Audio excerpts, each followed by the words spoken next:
Hello, good evening, and welcome to News Headlines from the future. President and Supreme Military Commander of Western Bloc Forces, Chelsea Clinton, has announced a great victory in the climate wars at the North Pole. Our brave boys in the 3rd Air Army fought off repeated attacks by Russian fighters, destroying 7 MiGs for the loss of only 2 of our air assault tankers. As a result, the geoengineering goal to block out the sun and refreeze the Arctic Ocean is one step closer. Supreme Leader Clinton also promised more soot-spraying balloons for the Midwest homeland America and increased investment in carbon capture, which will lead to lower temperatures soon. At the South Pole, battles continue to rage between Sino-Russian bloc forces under the aging tyrant Putin and the Apple Corps militia under General Bieber.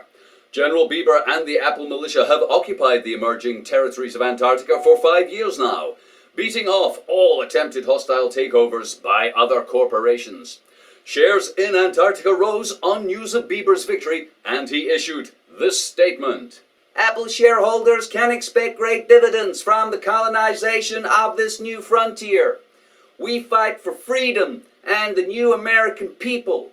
I promise all settlers security and prosperity. Come join us. Come to Antarctica. There is land, water, and a stable climate. Join us in New America.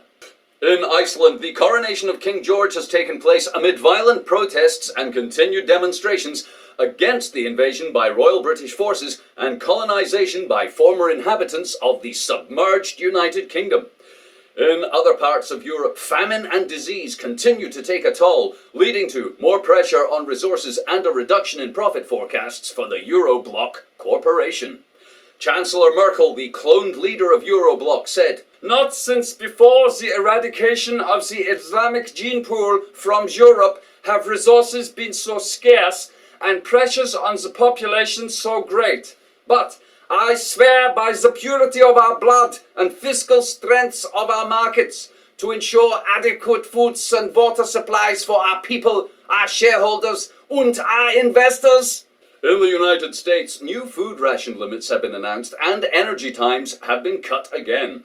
The Department of Homeland Security said these sacrifices will ensure our military continue to receive frontline support as they fight the climate wars against the Islamic states. The Defense Department welcomed the cuts, saying, "Bombing oil refineries, gas pipelines, and coal mines is vital to our victory. No effort must be spared. Only total war ensures total victory." The Department of Energy Security also announced the sinking of new geothermal wells in Alaska are for desalination plants for the remaining population of California, and not, as traitors suggested, to provide more power for the ruling classes in the capital, Anchorage.